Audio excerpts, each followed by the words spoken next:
সেই দস্যুকে আমি হত্যা করে আমি মর্জিনাকে উদ্ধার করে নিয়ে এসেছি। পিতা, পিতা, মর্জিনা, জানেন পিতা, আর ও যদি মা। এই নৌজোহান না থাকতো তাহলে আপনি আপনার মর্জিনাকে আর কোনোদিন খুঁজে পেতেন না। তাই তো ভাবছি রে মা, এই নৌজোয়ানকে কিভাবে আমি পুরস্কৃত করবো। আরে বাবা, তুমি কে? কি বা তোমার পরিচয়, আর কি বা তোমার চাবার আছে আমার কাছে? তুমি যা চাইবে আমি তাই তোমাকে যে খুশি করব। আমার নাম কাজল, আমি যে আশ্রয়হীনা। আপনার কাছে আমার কিছুই চাওয়ার নেই মহারাজ।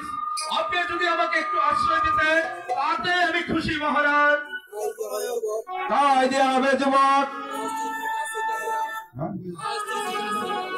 আজ থেকে শুধু তোমাকে আশ্রয় দেওয়া হবে না, আজ থেকে তুমি হবে আমার প্রধান সেনাপতি। মহারাজ, আমি কি পারবো আপনার দায়িত্ব ভার পালন করতে মহারাজ? পারবে যুবক, তুমি নিশ্চয়ই পারবে আমার সেনাপতি কাজ চালাতে। তুমি মর্জিনাকে উদ্ধার করে যে শক্তির পরিচয় দিয়েছ তার প্রশংসা করে আমি না করে পারছি না। তাই তোমার মতন লোককে আমার প্রয়োজন।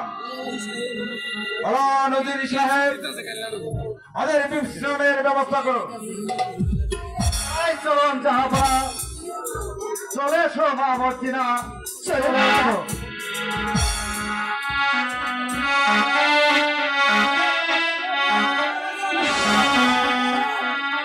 কি রূপ, কি তার সৌন্দর্য, তাকে দেখে যে আমি একেবারে মুগ্ধ। আমি যদি তাকে প্রথম দেখে ভালোবেসে ফেলেছি তো চাই আমি এগুলোকে ভাবছি সে সে হয়তো হবে কোনো রাজপুত, না হলে এত সুন্দর রূপ, এত সুন্দর তার চেহারা, আমি যেন আজ তার মাঝে হারিয়ে গেছি। হাই গো কোথায় আছে জানের বন্ধু, দেখো রায়া পিয়া।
কতটা পাগল করে নিয়েছি